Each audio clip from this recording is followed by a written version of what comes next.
by y'all, right? So there's been in the educated Twitter, educated black bad. Twitter. There's been y'all know what I'm talking about. That's not a diss. I'm not talking about the story you think I'm talking about. There's been an intense debate about this Talladega dress code. Have y'all seen this? No. This school is basically saying all the students have to go. I know you saw it. All the students durags and shit, right? That's them. No durags, no bonnets. He don't see nothing. He sees everything. He's on threads. No durags, no bonnets, and no flip flops. I think. Okay. To school. And there's bonnets, flip flops, durags. Yeah. I don't know enough. And this is kind of a thing at HBCUs a lot of time. Morgan State had one before in the business school. Other people have it where they had to wear you had to literally wear suits to class. Is this school HBCU? Yeah. Okay. So, and the idea is, and I'm torn about it. You know what I mean? Because as an educator, I'm like, yo, I don't need my students dressed up to go to school. I don't think you need that.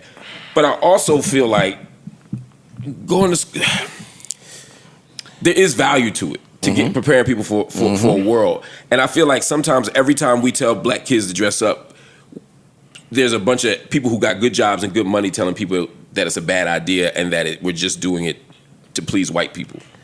You know what I mean? And some people are.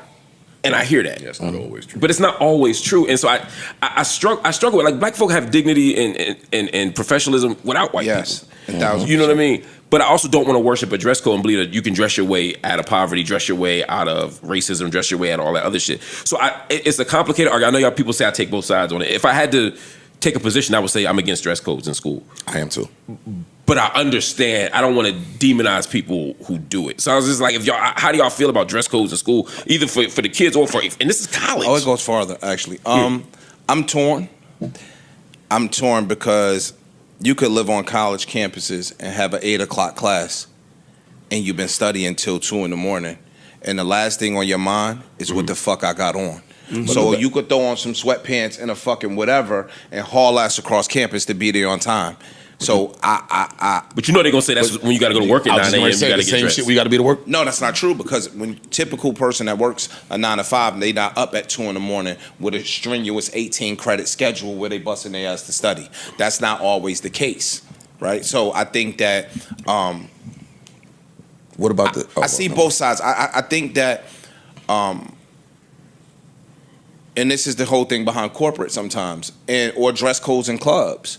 When niggas used to say, yo, when you got hard bottoms on, you're less inclined to get into some physical altercation. You're less inclined because you're in a different mind frame. You better not. Them boys slippery. Definitely. Slide, get loose. I see both sides. I think that you are preparing your kids to carry themselves in a dignified manner. I don't necessarily know if the wave caps and the bonnets convey that. So I'm torn. I see both sides. It's tough. I'm muting up on this for obvious reasons. But I don't know nothing about none of this college stuff. But my question to y'all is, do y'all believe uniformity leads to uniformity? Do you understand what I'm trying to say? No. Yeah. I don't think it's a uniform thing. I do.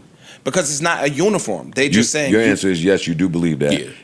And you're saying that is a uniform, though. No, it's not. It's not. You can have everything we all got on. A dress code is not a uniform. A uniform is all of these people are wearing the same exact thing.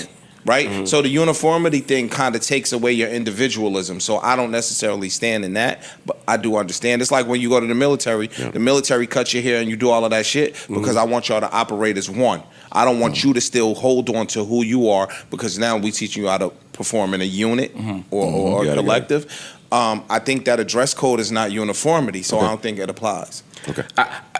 I agree with that. I think uniforms, though, or dress codes still can limit your creativity. True, I agree. Yeah. You know what I mean? Mm-hmm. That's what I'm trying to say. Yeah, and there's a kind of uniformity that comes with it. It's not uniform, but it's still certainly a certain kind of genre of dress that you could wear. It's a mindset that you're preparing somebody, that you're conditioning somebody to kind of have. You trying to tell people the real world, though. Like you said, every time this happens, there are people that come out with great paying jobs that'll say, hey, I got this great paying job without this. But that's a minority. That's not the overwhelming majority. So you kind of setting them up for failure a little bit, because if you think, oh, all right, we don't need this, we could go out any kind of way and everybody could go get a job up here making all this kind of money.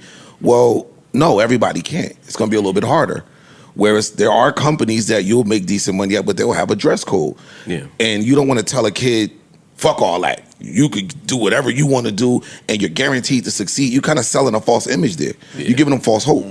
So I don't like that idea of, everybody's saying this, but the outliers, the exception to the rule becomes the rule when people start talking. I think it also, I'm obviously staying quiet for obvious reasons as well. I think it's also weird though at a college level where this is not high school. This is not some mandatory shit. Exactly. I'm paying y'all. That's the point. That's a good point. Y'all not gonna tell me how to dress. I ain't. But y'all paying. But I'm paying y'all to prepare me in the club too. But look, y'all are paying me to prepare me for the next step. Right. And they don't want. So y'all not just giving me the education. Y'all giving me the tools, everything I need to succead at the next level. I think that's part of that is going to come with the physical appearance. I went to state school, man. We're wearing all sorts of shit. But that's an interesting point, Parks, because I think state school is different. You know what I mean? And I've taught at state or state-sponsored schools and all that stuff, and I would never expect a dress code. Yeah. But the HBCU mission is different. Yeah. And so if we say we're like family here, and we're raising you in a certain kind of way, that's part of what you're paying for. In the same way, like when you pay for like military school, you're paying for you're paying to somebody yell at you. Right. Yeah. And if I'm paying for public school or a regular private school, I'm not paying for somebody to yell at my kid. But if I were into the military, which I'm not, I would want that. You're saying from the parents' perspective. Yes. And the kid, I'm saying you're buying into the program when you go to a HBCU. And part of it is to say, we're going to love you a certain way, we're going to discipline you a certain way, we're going to prepare you a certain way. Because in some households, when you go in there, see your grade, they'll ask you to take, no matter how old you are, to take your durag off or take your bonnet, take your hat off. So it is a rule. True. I understand what they're saying. If they just talking about durags and bonnets and no flip flops, I can see. I see it. That's not nothing to. It's more than that. I looked it up. It's more than that. And to your point that you're paying, most private schools I'm talking about elementary uniforms. Or private schools, period. But that's different because your parents are paying for it. No. As a college student, some people's parents paid for their college, obviously. Mm-hmm. Oftentimes they're not, though. No, but you said, I'm paying you to go here, so I'd wear what I want, talking about to the school. I'm saying the same thing. The student, whether it be your parent paying for whoever, you're paying to go to this school. But that's very different because, back to your point, if as the parent, I'm putting you in this school because I want you to be in the uniform and all this shit. If I'm an adult, which a college student is, I am paying for this, unless your parents are paying, which happens in some your cases, mission point is different. Is strong. Yeah, Mark's mission point is strong. Like if you go to Harvard, you're not only going for the education, you're going for a bunch of other things that Harvard represents and presents. For sure. So if you walking around and you at Georgetown or if you at Howard or if you at Morgan State and you want this school to project certain shit and you got everybody walking around with bikini thongs on, they're legal. You can wear a thong. That's not necessarily the message that we want to be sending at this institution. I just love that when you said bikini thong, I'm out of his head went up. Mark, I really appreciate you bringing this HBCU uniform topic to the pod while you on absolute fire out there for smoking on that pan.